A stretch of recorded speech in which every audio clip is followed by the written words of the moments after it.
बिस्मिल्लाहिर्रहमानिर्रहीम।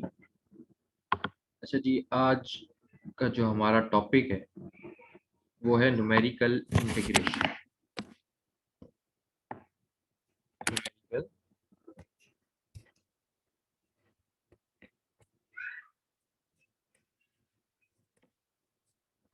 Integration.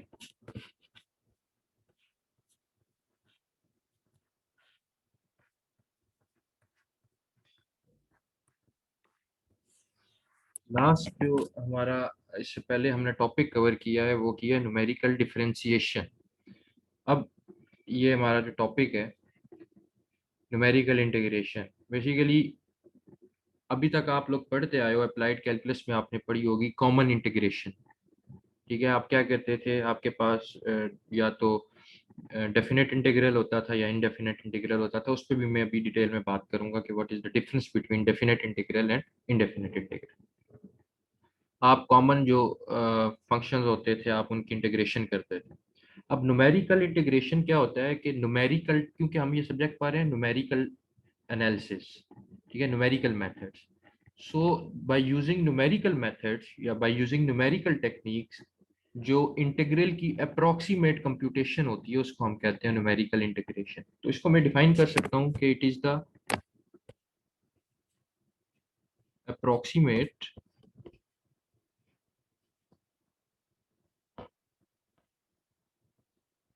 computation of an integral,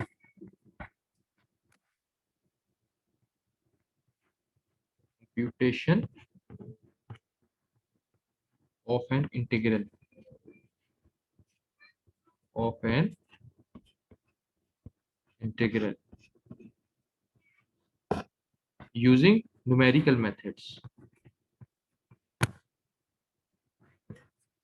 ठीक है, so different numerical methods, different जो numerical techniques हैं, using numerical techniques।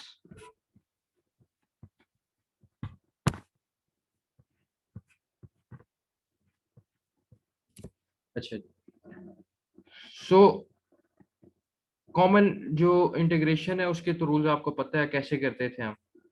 कोई भी फंक्शन है उसको कैसे उसकी इंटीग्रेशन करनी है। सो यहाँ पे हम क्या होगा, हमारे पास वही इसी तरह फंक्शंस गिवन होंगे, फंक्शंस दिए जाएंगे। हमने अब वो रूल नहीं अप्लाई करना जो हम कॉमन इंटीग्रेशन में करते रहे हैं। अब हम जो है न्यूमेरिकल टेक्निक्स यूज करेंगे और उन का अप्रोक्सीमेट्स जो है ना उसकी कंप्यूटेशन करेंगे। मैंने पहले भी बताया था कि जो न्यूमेरिकल एनालिसिस में हम मेथड यूज करते हैं वो एग्जैक्ट सोल्यूशन नहीं देते, वो अप्रोक्सीमेट सोल्यूशन देते हैं। ठीक है, ऐसे प्रॉब्लम्स का जिनका लेट्स कोई ऐसा प्रॉब्लम है जिसकी इंटीग्रेशन बहुत कॉम्प्लेक्स है, कॉमन मेथड से आप करो वो आप बहुत कॉम्प्लेक्स है, बहुत जो है टीडीएस है, हेक्टिक है।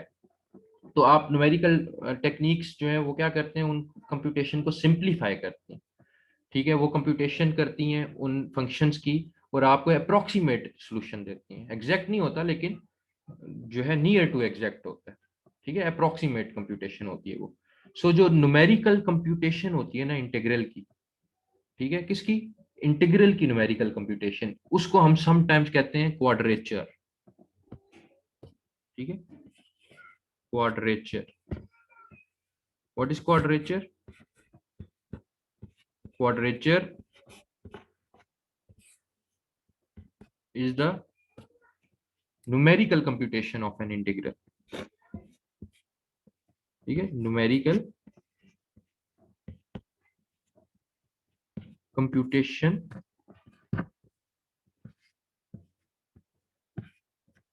computation of an integral। ठीक है, किसी भी इंटीग्रल की न्यूमेरिकल कंप्यूटेशन को हम sometimes we call it quadrature.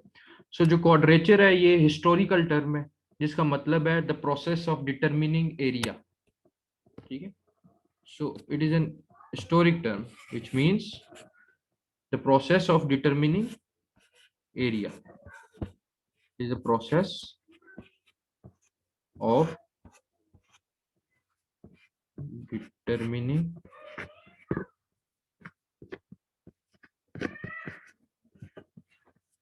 area। Determine area historically इसका ये मतलब है।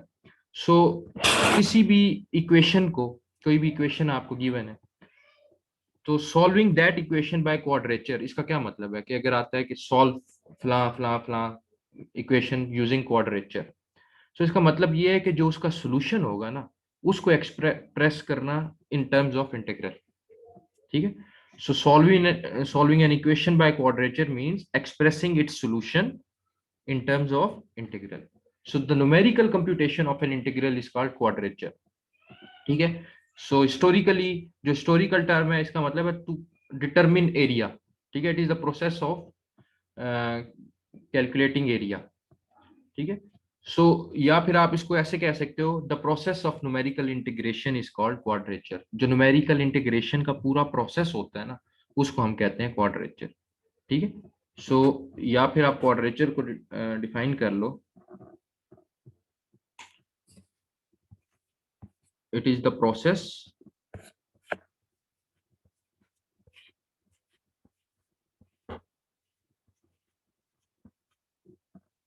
of numerical integration. ठीक है, न्यूमेरिकल इंटीग्रेशन का प्रोसेस जो होता है उसको हम कहते हैं क्वाड्रेचर।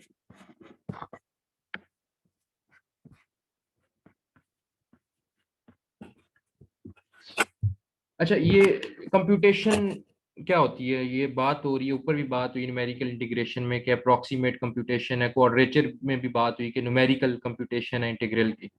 सो कंप्यूटेशन क्या था? कंप्यूटेशन बेसिकली कैलकुलेशन की वो टाइप होती है जिसमें अर्थमेटिकल और नॉन अर्थमेटिकल स्टेप्स जो है वो इंक्लूड होते हैं। और बेसिकली जो कंप्यूटेशन जो है ना, it forms a well defined model. ठीक है, जो arithmetical and non arithmetical steps होते हैं they form a well defined model.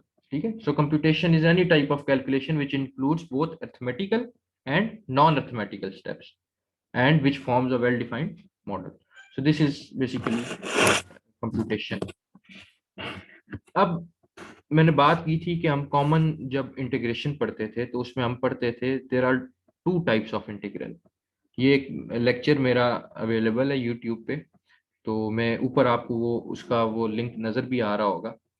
ठीक है, आप उसे क्लिक करें और नीचे डिस्क्रिप्शन में लिखा होगा कि डेफिनेट इंटीग्रल और इनडेफिनेट इंटीग्रल का डिफरेंस कहाँ से शुरू हो रहा है, वो टाइम फ्रेम लिखा होगा, तो आप उसको भी आप देख सकते हैं, वो डिटेल में है। तो यहाँ पे भी मैं बता देता हूँ कि जो इंटीग्रल है उसकी टू टाइप्स हैं। ठीक है, टाइप्स ऑफ इंटीग्रल, जो बेसिक कॉन्सेप्ट आप पढ़ते आए हो, टाइप्स ऑफ इंटीग्रल।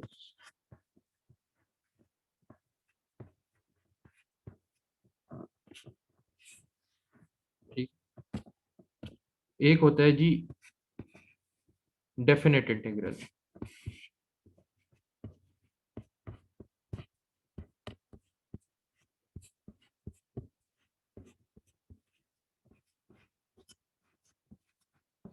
एक होता है इनडेफिनेट इंटीग्रल।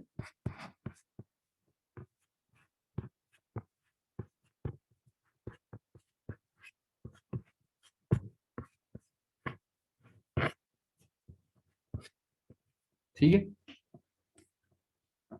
सबसे पहले इनका डिफरेंस बताने से पहले हम एक्सप्रेशन लिख लेते हैं। क्या एक्सप्रेशन होती थी कि फंक्शन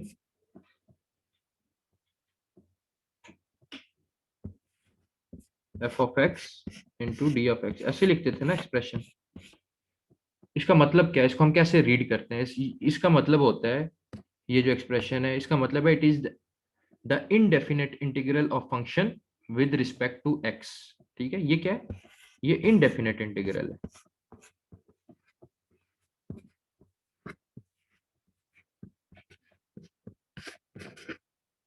ठीक है, indefinite integral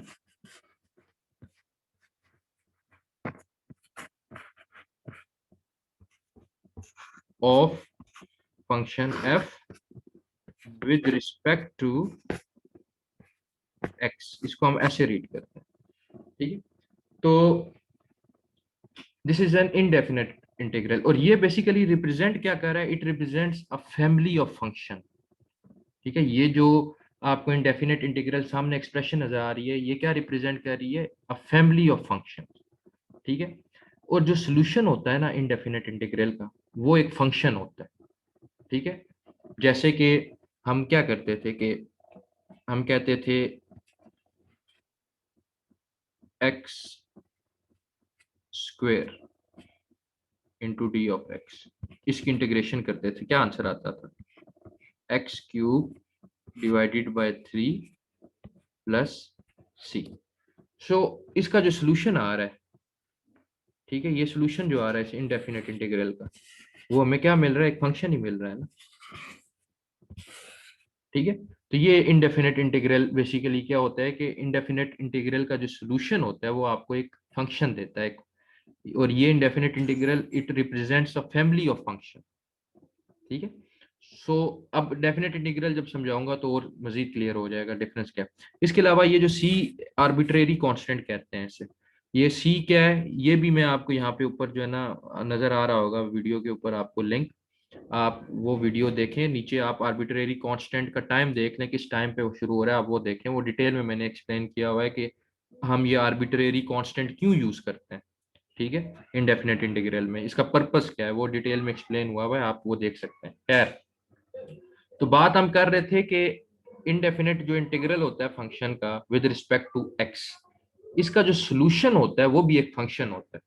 so indefinite integral represents a family of function, ये चीज याद रखनी है। मतलब ये कि अगर इसको मैं सॉल्व करता हूँ, ये चीज, तो मुझे जो आंसर मिलेगा वो क्या मिलेगा? एफ ऑफ एक्स प्लस सी।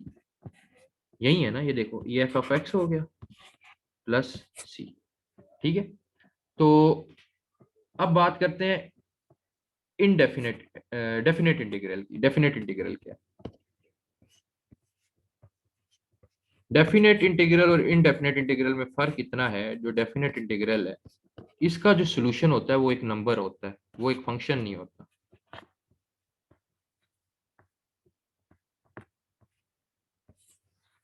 ठीक है, इनडेफिनेट इंटीग्रल का जो सोल्यूशन होता है वो एक नंबर होता है, सॉरी डेफिनेट इंटीग्रल का, और इनडेफिनेट इंटीग्रल का सोल्यूशन क्या होता था? एक फंक्शन होता था।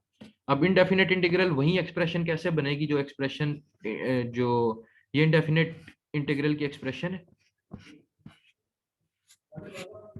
ये डेफिनेट इंटीग्रल कैसे बनेगा? जब यहाँ पे मैं लिमिट्स अप्लाई कर दूंगा ए बी, जब लिमिट्स अप्लाई कर दूंगा, ठीक है, जो इनडेफिनेट इंटीग्रल है, जो एक्सप्रेशन है वो क्या बन जाएगी? डेफिनेट इंटीग्रल बन जाएगी। अब जो आंसर मिलेगा मुझे, उस केस में तो मुझे मिला था ना फंक्शन प्लस आर्बिट्रेरी कांस्टेंट, इस केस में मुझे जो आंसर मिलेगा वो क्या मिलेगा?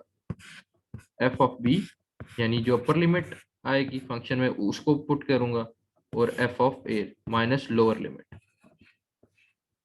ठीक है, और मैंने क्या बात की थी कि जो डेफिनेट इंटीग्रल होता है उसका सोल्यूशन जो होता है वो एक नंबर होता है। कैसे? वही वाली एग्जांपल ले लेते हैं जो हमने इनडेफिनेट इंटीग्रल में ली, x cube d of x, x square ली थी, चलो एक्स स्क्वायर कर लो उसको, डी ऑफ एक्स। जब मैं यहाँ पे लिमिट अप्लाई कर देता हूँ, लेट्स सपोज 1 से 2 लिमिट है, तो मेरे पास क्या आंसर आया? एक्स क्यूब डिवाइडेड बाय 3, और ये लिमिट्स, लिमिट्स पुट करो, 8/3 हो जाएगा अपर लिमिट, यानी 2 क्यूब क्या हो गया? 8 डिवाइडेड बाय 3 माइनस 1, 1/3। इसको सॉल्व करो तो ये बनेगा 7 डिवाइडेड बाय 3। अब देखो जो डेफिनेट इंटीग्रल है उस केस में जो सोल्यूशन आया वो एक नंबर आया, लेकिन जो इनडेफिनेट इंटीग्रल था उस केस में जो सोल्यूशन आ रहा था वो एक फंक्शन आ रहा था। ठीक है, ये एक फंक्शन आ रहा था, लेकिन इस केस में एक नंबर आ रहा है। So this is the difference between definite integral and indefinite integral. ठीक है, अगर लिमिट्स अप्लाई कर दी जाए तो वो चीज क्या बन जाती है? Definite integral. Without limit, without limits वो क्या है? Indefinite integral. और जो डेफिनेट इंटीग्रल है उसका सोल्यूशन एक फंक्शन होता है, और इनडेफिनेट इंटीग्रल, ये चीज याद रखनी है, the solution of indefinite integral is a function, is essentially a function. तो ये था डिफरेंस इन दोनों का। इसके अलावा ये मेरे पास एक्सप्रेशन थी ना, F of x D of x, इसमें ये जो सिंबल है ये, इसको हम कहते हैं इंटीग्रल साइन।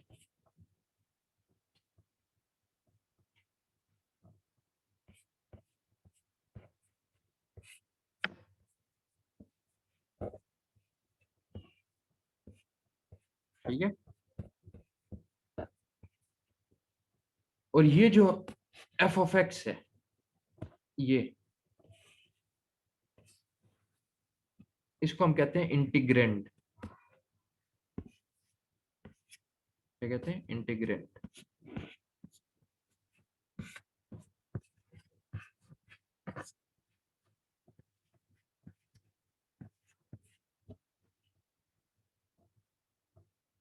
ठीक है, और ये जो एक्स होता है, एक्स, ठीक है, ये एक्स जो है, ये x, it is the variable of integration.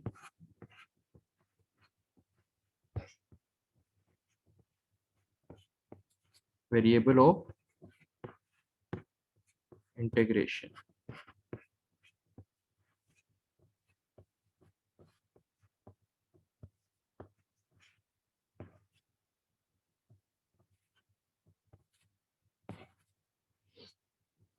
ठीक है, तो ये चीजें याद रखनी है कि इंटीग्रल साइन क्या है, इंटीग्रेंड क्या है, वेरिएबल ऑफ इंटीग्रेशन क्या है।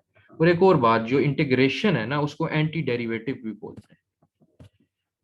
इंटीग्रेशन को anti derivative, obviously derivative opposite है ना।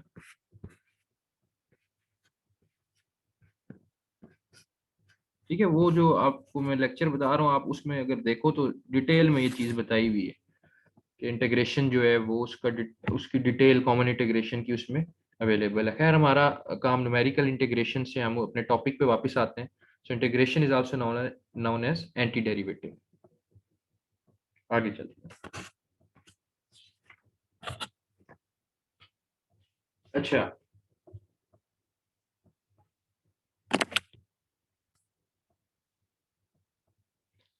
जो इनडेफिनेट इंटीग्रल्स थे, अब आई थिंक क्लियर हो गया सबको। अब कंफ्यूजन नहीं होनी चाहिए कि इनडेफिनेट इंटीग्रल क्या है और डेफिनेट इंटीग्रल क्या है। तो चीज याद रखनी है, इनडेफिनेट इंटीग्रल्स को हम सॉल्व करते हैं using calculus. They are generally solved by calculus. जो कॉमन हम मेथड यूज करते रहे हैं अप्लाइड कैलकुलस में, वो किस चीज को सॉल्व करने के लिए यूज होते हैं? वो इनडेफिनेट इंटीग्रल को सॉल्व करने के लिए यूज होते हैं। ठीक है, लेकिन जो इनडेफिनेट इंटीग्रल होते हैं वो न्यूमेरिकल मेथड्स, जो न्यूमेरिकल अभी हम मेथड्स पढ़ेंगे, उनसे सॉल्व नहीं हो सकते। ठीक है, सो आप इसको इस तरह लिख सकते हो कि जो इनडेफिनेट इंटीग्रल्स है,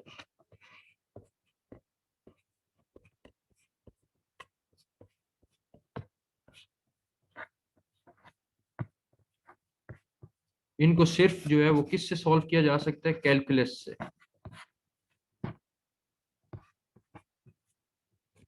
और ये जो है सॉल्व नहीं हो सकते किस चीज से? Using numerical methods.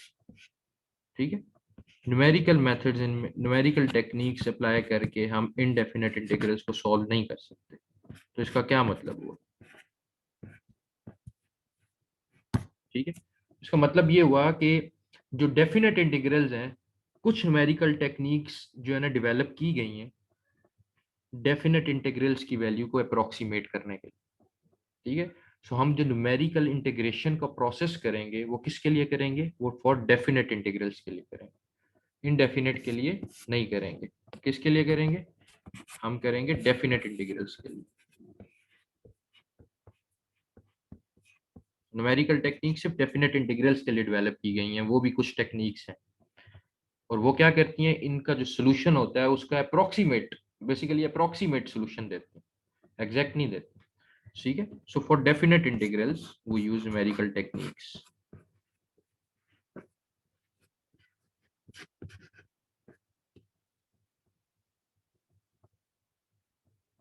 ठीक है, so we will look at different methods to solve definite integrals. ठीक है, हम सारे मेथड्स नहीं देखेंगे, कुछ मेथड्स हम देखेंगे जिससे हम किसको सॉल्व करेंगे? डेफिनेट इंटीग्रल्स को सॉल्व करेंगे। क्या मैंने बताया था कि जो सोल्यूशन होता है डेफिनेट इंटीग्रल का, वो एक नंबर होता है, एक फंक्शन नहीं होता। ये चीज बार बार इसलिए बता रहा हूँ, ये चीज जहन में रहे कि what is the difference between definite and indefinite integral. So जो डेफिनेट इंटीग्रल है न्यूमेरिकल टेक्निक्स उनके लिए डेवलप की गई। जनरली अगर मैं बात करूँ ना कि डेफिनेट इंटीग्रल एक नंबर तो देता है सॉल्यूशन का, रिप्रेजेंट किस चीज को करता है? तो जो डेफिनेट इंटीग्रल होता है, it basically gives area under the curve between two limits. ठीक है, इट प्रोवाइड्स एरिया। ये भी लेक्चर जो है मेरा अवेलेबल है, एरिया अंडर कर्व, एप्लीकेशन है बेसिकली डेफिनेट इंटीग्रल की। ये भी आप देखना चाहो तो ये अभी आपको ऊपर शो हो रहा होगा, बेसिकली आइकन इसका बना आ रहा हो। सो जो एरिया अंडर कर्व है,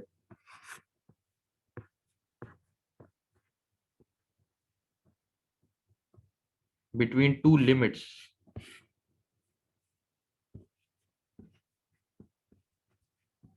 वो हमें मिलता है using definite integral. For example ये एक्स क्यूब है, डी ऑफ एक्स, लिमिट क्या है 0 से 1 तक। तो ये क्या दे रहा है बेसिकली, ये फंक्शन क्या चीज रिप्रेजेंट कर रहा है? ये वाला function, it will give the area under curve y is equal to x cube, y के इक्वल होता है ना, and y is equal to 0 between, किसके बिटवीन? लिमिट क्या है x की, between limits x is equal to 0 and x is equal to 1। ठीक है, तो इसका क्या मतलब है? ये जो मैंने डेफिनेट इंटीग्रल लिखा हुआ है, इसका मतलब ये है कि this function will give the area under curve, ठीक है, y is equal to x cube and y is equal to 0 between limits x is equal to 0 and x is equal to 1। So definite integral basically gives area under curve between two limits. अब बात करते हैं जी, जो methods use होते हैं numerical integration के लिए। ठीक है, सो न्यूमेरिकल इंटीग्रेशन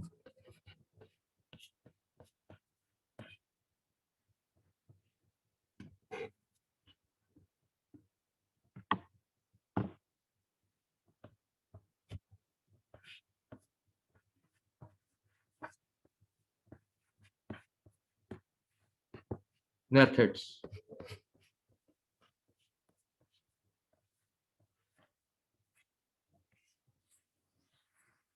जो न्यूमेरिकल इंटीग्रेशन है ना, उसके लिए हम यूज करते हैं न्यूटन कोट्स क्वाड्रेचर फॉर्मूला। क्या यूज करते हैं? न्यूटन्स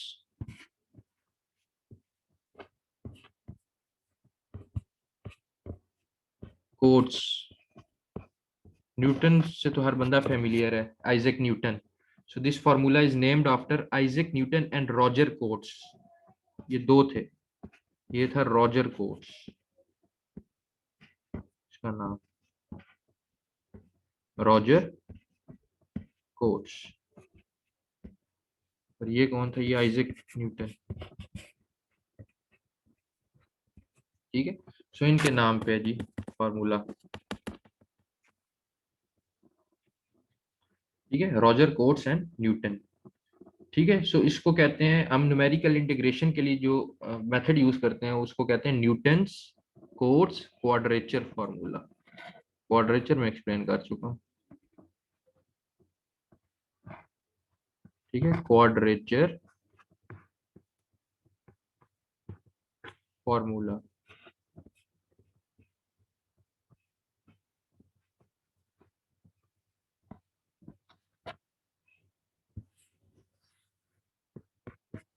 ठीक है, सो न्यूटन्स कोट्स क्वाड्रेचर फार्मूला। अब ये यूज होता है to perform numerical integration.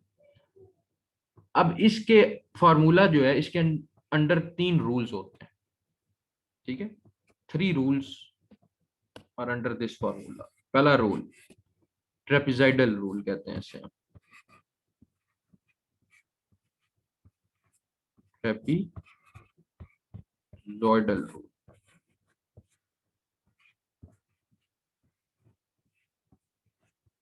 Second rule, second rule को हम कहते हैं सिम्पसन्स रूल।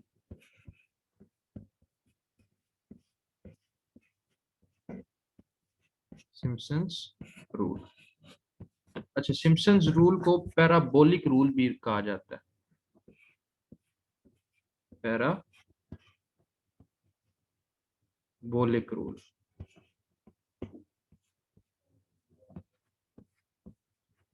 और जो ट्रेपिजाइडल रूल होता है उसको ट्रेपीजियम रूल भी कहते हैं। ठीक है, ट्रेपीजियम रूल। ठीक है। अच्छा, पहला रूल था ट्रेपिजाइडल रूल, जो कि आता है न्यूटन्स कोट्स क्वाड्रेचर फार्मूला के अंडर। दूसरा रूल है सिम्पसन्स रूल। ठीक है। अब सिम्पसन्स रूल में दो हैं फर्दर। एक होता है 1/3 सिम्पसन्स रूल, सिम्पसन्स 1/3 रूल इसको कहते हैं। और सिम्पसन्स रूल के अंदर जो सेकंड होता है उसको कहते हैं 3/8 सिम्पसन रूल। 3/8 3/8 सिम्पसन्स रूल या सिम्पसन्स 3/8 रूल, 3/8 रूल। ठीक है। और थर्ड जो होता है न्यूटन्स कोट्स क्वाड्रेचर फार्मूला के अंडर जो थर्ड रूल है वो है वेडल्स रूल।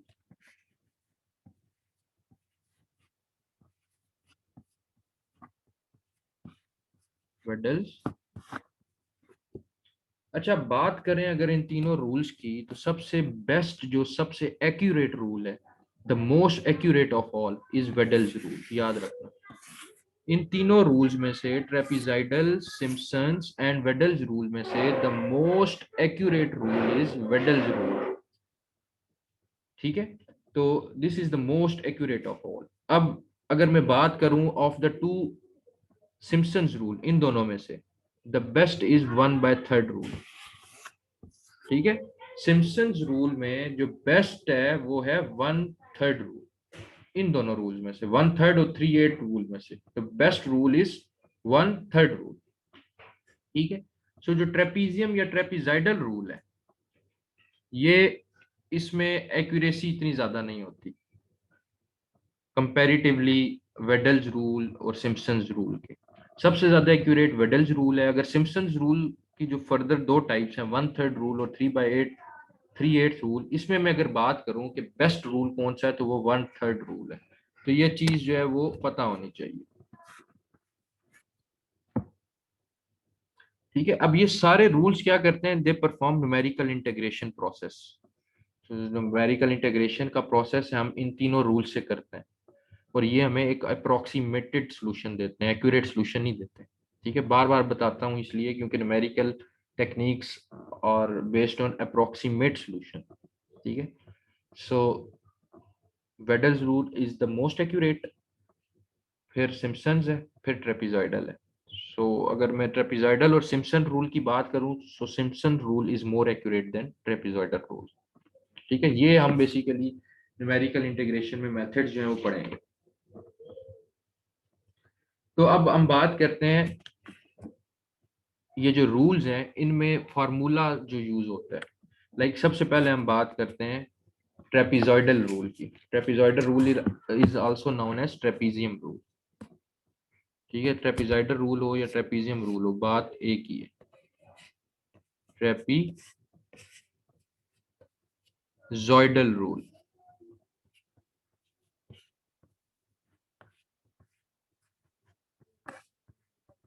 ट्रेपीजॉइडल रूल। ठीक है। सो ट्रेपीजॉइडल रूल जो है, सबसे पहले जो क्वेश्चन आपको गिवन होगा ना, उसका फॉर्मेट क्या होगा। क्वेश्चन आपको इस फॉर्म में गिवन होगा। ट्रेपीजॉइडल रूल एक्सप्लेन करने से पहले मैं बता दूं कि क्वेश्चन जो गिवन होगा वो यहाँ पे ये x0 mean lower limit, xn it is upper limit. ठीक है, f of x d of x, ये फॉर्मेट होगा जो क्वेश्चन का गिवन होगा। x0 क्या है, अप लोअर लिमिट। ठीक है,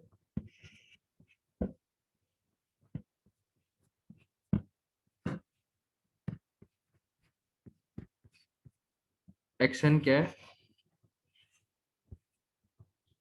अपर लिमिट,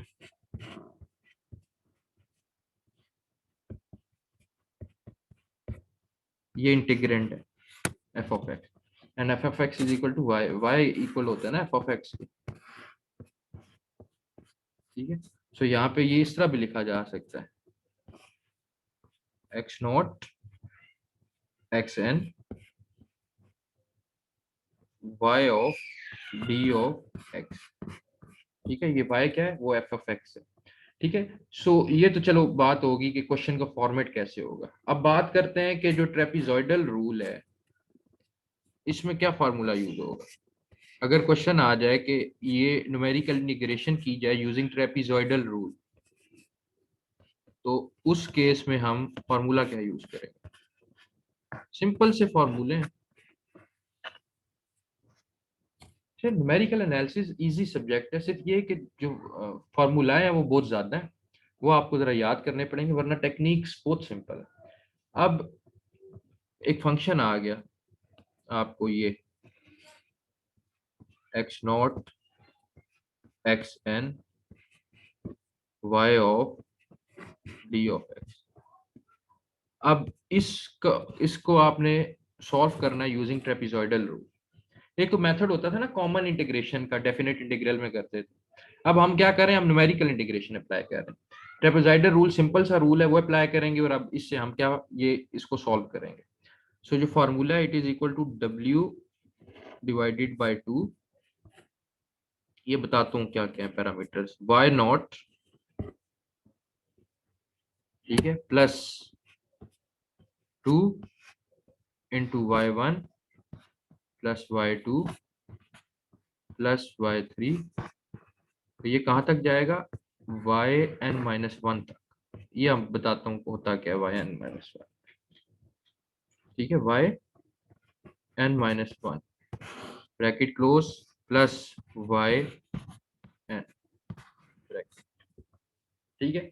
तो ये होता है जी फॉर्मूला कि जो आपने न्यूमेरिकल इंटीग्रेशन जिस फंक्शन की करनी है वो किसके इक्वल है, W/2। सबसे पहले W क्या होता है, W जो होता है it is the distance between parts. अब कौन से पार्ट्स, बेसिकली W का फॉर्मूला है xn minus x naught divided bye n। xn क्या था, अपर लिमिट, एक्स नॉट क्या थी, लोअर लिमिट। अपर लिमिट में से माइनस करेंगे, लोअर लिमिट डिवाइडेड बाय करेंगे n। अब n क्या होता है, it is basically the number of equal parts in which you can break lower and upper limit. मतलब आपकी अपर और लोअर लिमिट में कहता हूँ, लेट्स सपोज 1 से लेके 5 तक जो है वो लिमिट है, यानी 1 से लिमिट स्टार्ट हो रही है, 1 लोअर लिमिट है और 5 अपर लिमिट है। अब आपने अपनी इस लिमिट को, जो आपकी रेंज है, इसको ब्रेक करना है। सो जितने पार्ट्स में आप वो ब्रेक करोगे ना लोअर और अपर लिमिट को, उसको हम कहेंगे एन, ठीक है। It is the number of equal parts in which you can break your lower and upper limit, and W is the distance between those parts. जो फॉर एग्जांपल 1 से 5 तक मैं क्या कहता हूँ कि ये लिमिट है 1 से 5 तक, तो मेरी अपर लिमिट है 5 माइनस एक्स नॉट है लोअर लिमिट डिवाइडेड बाय, मैं चाहता हूँ इनको 5 पार्ट्स में, बल्कि मैं कहता हूँ इनको 4 पार्ट्स में डिवाइड करो, मतलब 1 से 5 तक मैं 4 पार्ट्स बनाऊं, तो मेरा कितना आ गया, n4 हो जाएगा, क्योंकि मैं 4 पार्ट्स में उसको ब्रेक करना चाह रहा हूँ। तो ये बन गया 4 डिवाइडेड बाय 4, तो आंसर आया 1। यानी कि हर पार्ट जो है वो कितनी विड्थ का होगा, 1। यानी इक्वल पार्ट्स जो है, टोटल 4 पार्ट्स होंगे और हर पार्ट जो है वो उस कितने, उसका डिस्टेंस कितना होगा, 1 यूनिट, ठीक है। तो ये 1 आ गया, मतलब ये कि 1 से 5 तक 4, ये 1 है, ये 5 है, मैंने इसको 4 पार्ट्स में डिवाइड किया, 1 2 3 और ये 4, यानी 1 2 3 4 पार्ट्स में उसको डिवाइड कर दी, ठीक है। सो हर पार्ट का डिस्टेंस कितना था, 1 1, यानी 1, ये डिस्टेंस कितना है, 1। सो 1 + 1 2, ये डिस्टेंस भी कितना होगा, 1। 2 + 1 3, ये डिस्टेंस भी कितना होगा, 1। सो 3 + 1 4, यानी कि मैंने अपनी अपर और लोअर लिमिट को 4 पार्ट्स में डिवाइड किया और हर पार्ट के दरमियान डिस्टेंस कितना है, 1। So n is the number of equal parts in which you can break your lower and upper limit, and w is the distance between those parts. ठीक है, ये आई थिंक आप लोगों को समझ आ गई होगी। अब बात करते हैं आगे, ये y0 y2 y3 क्या है। जो y0 है ना, इसको हम कहते हैं it is the first value of function. ठीक है, this is the first value of function. yn क्या होगी फिर, last value of function. This is the last value of function.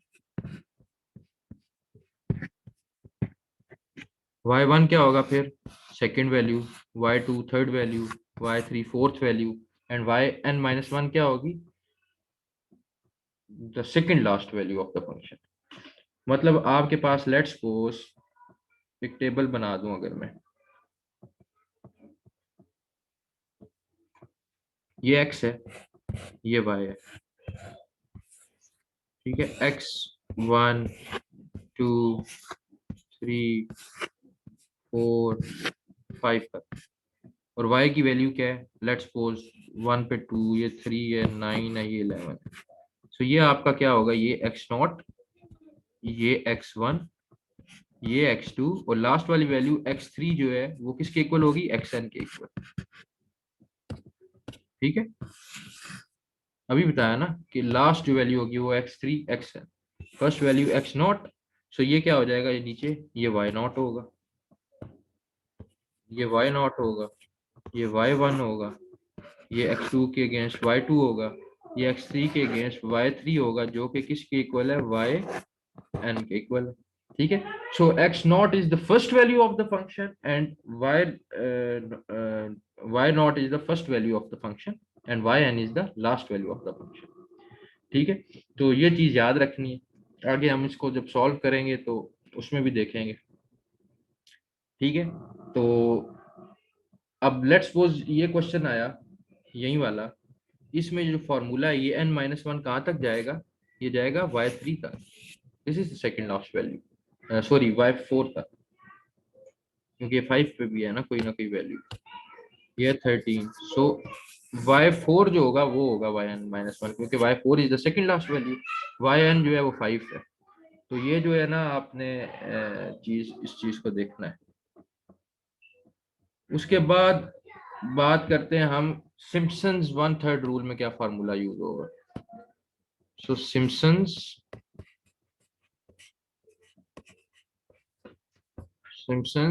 One third rule, trapezoidal rule का तो check अभी हमने देख लिया। अब सिम्पसन्स वन थर्ड रूल में क्या फार्मूला यूज होगा। सिमिलरली आपने वही वाला function Simpson's one third rule से भी जो है ना उसको अप्रोक्सीमेट करना है, उसका अप्रोक्सीमेट सोल्यूशन निकालना है। सो जो फार्मूला यूज होगा w डिवाइडेड बाय 3, उस w में बता चुका हूँ क्या, उसमें क्या था, w divided by 2, y0 plus 4 y1 plus y3 plus so on. यहाँ पे क्या आएंगी, यहाँ पे ऑड टर्म्स आएंगी। ठीक है, odd terms,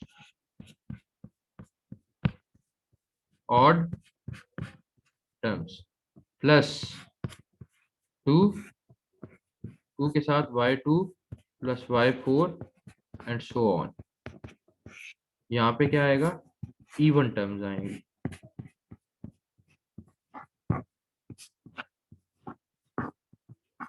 plus yn, yn क्या था, last term of the function, y0 क्या था, first term of the function. ठीक है, प्लस 4 के साथ अंदर क्या मल्टीप्लाई होगा, y1 plus y3 plus y5 plus y7, ये क्या होगा, ऑड टर्म्स जो होंगे। प्लस 2 के साथ क्या मल्टीप्लाई होगा, y2 प्लस यहाँ पे y4 आना चाहिए, y2 plus y4 plus y6, यानी इवन टर्म्स जो होंगी फंक्शन की वो मल्टीप्लाई होगी। मतलब ये कि लेट्स सपोज ये x है, ये y है। ठीक है, यहाँ पे जो टर्म होगी वो x0 है, यहाँ पे जो टर्म होगी वो x1 है, यहाँ पे जो टर्म होगी वो x2 है, यहाँ पे जो टर्म होगी वो x3 है। सिमिलरली यहाँ पे y0 होगा, y1 होगा, y2 और ये टर्म y3 होगी। सो ये जो y नॉट है ये मेरी फर्स्ट टर्म है, y3 क्या है, basically y3 is equal to yn, last term. ठीक है, y1 क्या होगी, ये ऑड टर्म है, y2 इवन टर्म है। यानी इसके लिए, इस क्वेश्चन के लिए 4 के साथ सिर्फ y1 मल्टीप्लाई होगा, क्योंकि y1 is the only odd term. Plus 2 के साथ ये y2 मल्टीप्लाई होगा, क्योंकि y2 जो है ना एक इवन जो है वो टर्म है फंक्शन। आई थिंक समझ आ गई होगी। सो ये था Simpson's one third rule. Similarly Simpson's Simpson's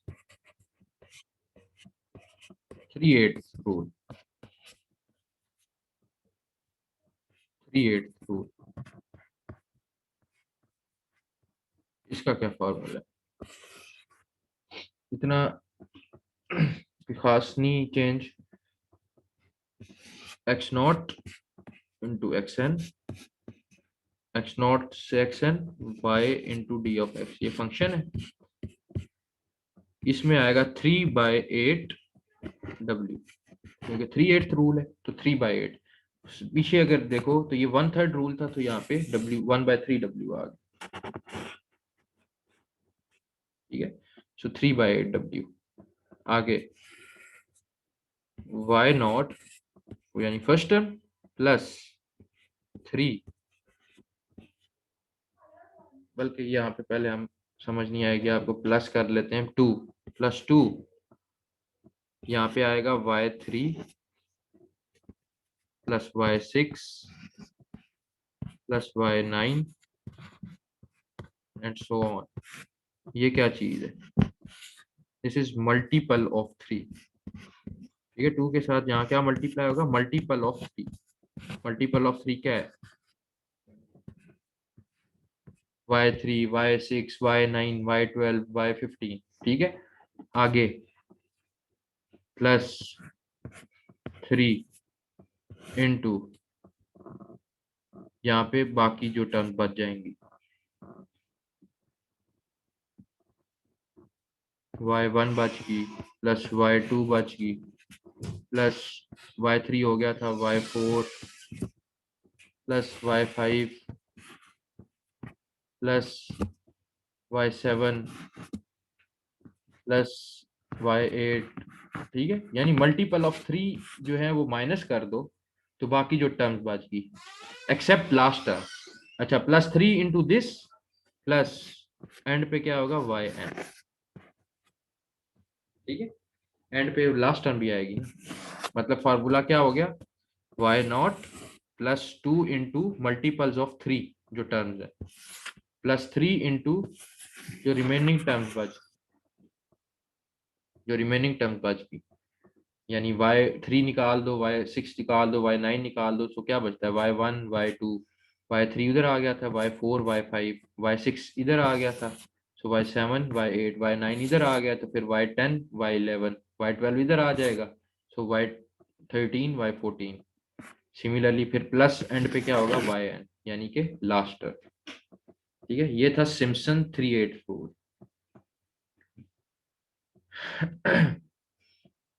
तो ये हम बेसिकली 3 मेथड पढ़ेंगे इस क्या कहते हैं न्यूमेरिकल इंटीग्रेशन वाले लेक्चर में। ठीक है, हम नेक्स्ट लेक्चर में बेसिकली इनकी एग्जांपल्स भी करेंगे। तो हमने डील इन्हीं 3 मेथड से करना है, ट्रेपिजाइडल या फिर ट्रेपीजियम रूल, सिम्पसन्स, क्योंकि आपके कोर्स कंटेंट में यही 2 रूल है, Simpson's rule and trapezoidal rule. So trapezoidal rule, Simpson's 1/3 rule and Simpson's 3/8 rule, ये हम डिस्कस करेंगे। तो अगले लेक्चर में हम एग्जांपल तो देखेंगे, उससे पहले थोड़ा सा मैं आपको मतलब बता देता हूँ किस टाइप का क्वेश्चन आएगा। फॉर एग्जांपल क्वेश्चन आता है कि आपके पास, आपने इसकी इंटीग्रेशन करनी 0 से 6 1 प्लस एक्स स्क्वायर। क्वेश्चन आता है कि using trapezoidal rule, using Simpson's 1/3 rule and using Simpson's 3/8 rule, तीनों से करें। तो सबसे पहले आपने क्या करना है, ये आपको पता है, आपने सॉल्यूशन जो करना है सबसे पहले ये आपको पता है ये किस चीज के इक्वल है, is equal to y is equal to 1 plus x square, ये लिख लिया मैंने। ठीक है, अच्छा उसके बाद क्वेश्चन में ना आपको h और n की वैल्यूज गिवन होंगी। अगर लेट्स सपोज गिवन नहीं होती तो आपने एन की वैल्यू खुद लेनी है, यानी एन क्या था कि कितने पार्ट्स में आप अपने इंटरवल को जो है वो डिवाइड करना चाह रहे हो। एच डब्ल्यू डब्ल्यू क्या था बेसिकली, वो फॉर्मूला में था ना, डब्ल्यू डब्ल्यू किसके इक्वल था, x n minus x naught divided by n. ये वैल्यूज डब्ल्यू की या एन की वैल्यूज आपको क्वेश्चन में गिवन होंगी, इधर गिवन नहीं होती। एन क्या था कि आप अपनी लोअर और अपर लिमिट को कितने पार्ट्स में डिवाइड करना चाह रहे हो, और डब्ल्यू क्या था कि डिस्टेंस कितना है दोनों पार्ट्स के दरमियान। अगर ये वैल्यू गिवन नहीं होती तो आपने ऑलवेज जो है ना एन की वैल्यू वो लेनी है 5, 6 भी ले सकते हो आप। एन की वैल्यू जितनी बड़ी होगी, बेसिकली जितनी बड़ी होगी उतनी बेसिकली क्या कहते हैं एक्यूरेट सॉल्यूशन आएगा आपके पास। सो एन की वैल्यू यानी आप जो पार्ट्स जो इंटरवल है अगर आप वो बढ़ाओगे, नंबर ऑफ पार्ट्स को ज्यादा करोगे between lower and upper limit, उतना ज्यादा एक्यूरेट आंसर आएगा। ठीक है। सो हर क्वेश्चन में लाजमी नहीं है कि आपको एन की और डब्ल्यू की वैल्यू दी गिवन हो। सो आपने एन की वैल्यू 5, 6 या आप देख लो जितनी आप लेना चाहते हो। रिकमेंडेड क्या है कि 5 ले लो, लाजमी नहीं है। रिकमेंडेड है कि आप एन की वैल्यू 5 यूज करो, यानी जो नंबर ऑफ पार्ट्स है वो 5 यूज करो। जितने ज्यादा नंबर ऑफ पार्ट्स करोगे सोल्यूशन उतना एक्यूरेट आएगा, लेकिन थोड़ा सा टीडीएस प्रोसेस हो जाएगा, थोड़ा सा आपको थोड़ा कंपैरेटिवली थोड़ा सा लंबा प्रोसेस हो जाएगा, लेकिन एक्यूरेट सोल्यूशन आएगा। सो रिकमेंडेड है कि एन की वैल्यू आप 5 यूज करो, लेकिन अगर आप 5 नहीं यूज करना चाहते, हाइयर वैल्यू यूज करो। पार्ट्स, नंबर ऑफ पार्ट्स जिस पे डिवाइड करे वो ज्यादा यूज करो। लेट्स सपोज मैं रिकमेंडेड 5 है लेकिन मैं यहाँ पे यूज करता हूँ n, using n is equal to 6। मैं कहता हूँ एन जो है वो 6 के इक्वल है। ठीक है। सो डब्ल्यू किसके इक्वल हो जाएगा, x n minus x naught. X n क्या है 6, एक्स एन मेरा क्या था 6 एन, और एक्स नॉट क्या है मेरा, वो 0 है। ये एक्स नॉट है, ये एक्स है।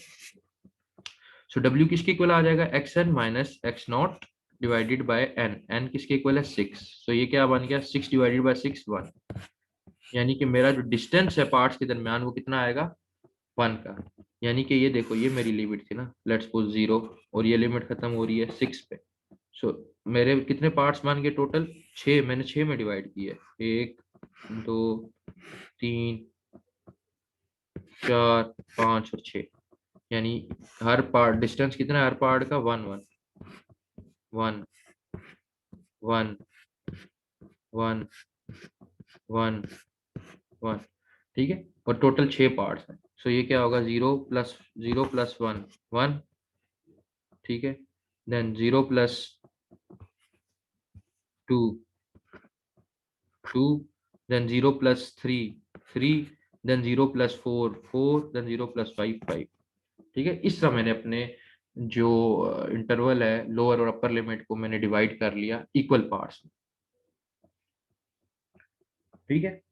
तो क्वेश्चन में अक्सर जो है ना लिखा होगा, क्या लिखा हो सकता है कि क्वेश्चन में ये किस तरह डिटेल गिवन होगी कि एन की वैल्यू गिवन है। क्वेश्चन में क्या लिखा जा सकता है, क्वेश्चन में ये लिखा जा सकता है कि लेट्स सपोज सॉल्व, यही वाला क्वेश्चन ये लिखा होगा कि solve using trapezoidal method, using Simpson's 1/3 rule और यूजिंग 3/8 रूल। आगे लिखा होगा साथ where the number of interval is divided into 4 equal parts.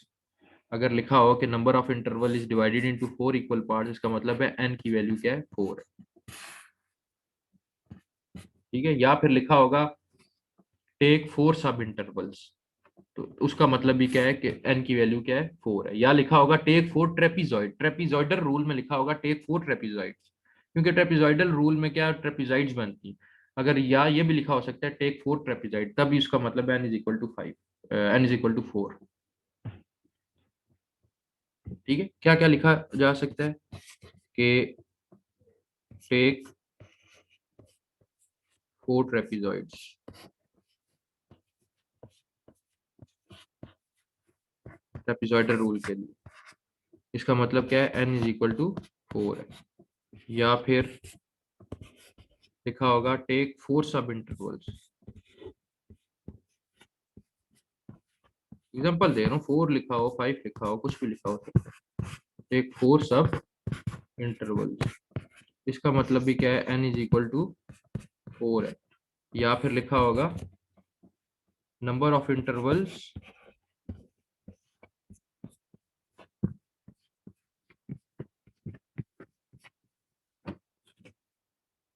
number of intervals number of intervals is divided into 4 equal parts। इस तरह की इंफॉर्मेशन दी जा सकती है, ठीक है। तो इसका मतलब भी क्या है, n क्या है 4। हमारा काम n से नहीं है, हमारा काम w से। फार्मूला में w आ रहा है, यानी डिस्टेंस बिटवीन पार्ट। अगर क्वेश्चन में दे दिया जाए कि take distance between part is equal to 2, मसला ही खत्म, w की वैल्यू 2 ले लें, ठीक है। अक्सर क्वेश्चन में दोनों में से कोई एक वैल्यू दी जाती है, या तो w दे दिया जाता है डायरेक्टली, या फिर n दे दिया जाता है, n से आपने w निकालना हो।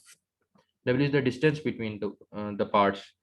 सो n जो है वो उसकी वैल्यू डिफरेंट तरीके से बताई जाती है, like take 4 5, take n subintervals और नंबर ऑफ इंटरवल्स जो है it is divided into n equal parts and take n trapezoids, ठीक है। ये डिफरेंट इंफॉर्मेशन इस वे में आपको क्वेश्चन में अवेलेबल होगी। एक चीज आपने पीछे अभी नोट की हो, आप ये जो काम कर रहे हो यहाँ पे, ये बेसिकली कौन सी वैल्यू है 0 से 6 तक? ये x नॉट थी ना 0, और ये 6 क्या थी, xn। आप x नॉट से xn के दरमियान जो वैल्यूज ले रहे हो, ये वैल्यू क्या हो जाएगी, x1, ये होगी x2, ये होगी x3, सिमिलरली ये होगी x4, नेक्स्ट x5। इस चीज को देखना, आप क्या कर रहे हो। आपने क्या किया था, 0 से 6 तक लिमिट थी, आपने 6 इक्वल पार्ट्स में डिवाइड किया।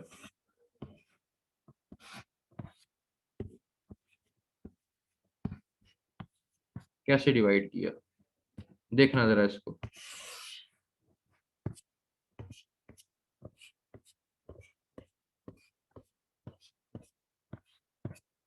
ठीक है, ये 1 1 का आया था ना, आपके पास W1 के इक्वल आया था।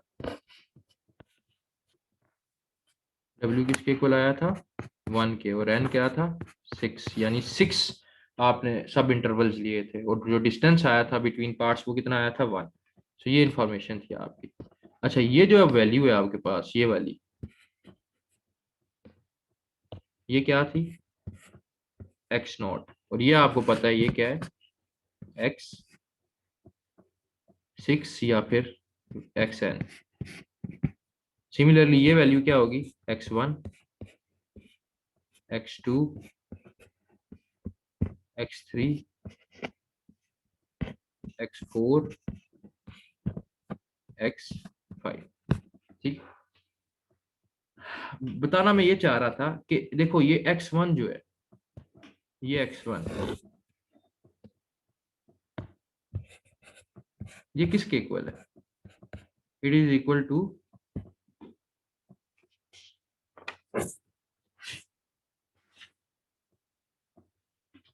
x naught plus w। आओ, x नॉट की वैल्यू क्या थी 0, प्लस w की वैल्यू क्या थी 1। So 0 + 1 is equal to 1। So x1 की वैल्यू क्या है, 1 ही है, ठीक है। सिमिलरली जो x2 है,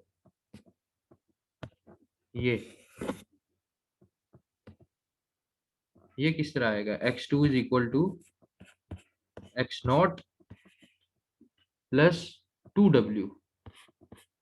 कैसे, देखो x नॉट किसके इक्वल है, 0 के इक्वल, प्लस 2, w किसके इक्वल है, w तो है ही 1, ठीक है 1। So 0 + 2 is equal to 2। Similarly ये फार्मूला आपने याद रखना है, आगे आपने x1 x2 x3 निकालना पड़े आपको तो। सिमिलरली x3 किसके इक्वल आएगा, x3 इक्वल आएगा x नॉट प्लस 3w के, ठीक है। x नॉट 0 + 3 इंटू w1, तो ये आंसर आएगा 3, x3 है ही 3 के इक्वल। सिमिलरली x4 किसके इक्वल आएगा, x naught plus 4w। x5 किसके इक्वल आएगा, x नॉट प्लस 5W।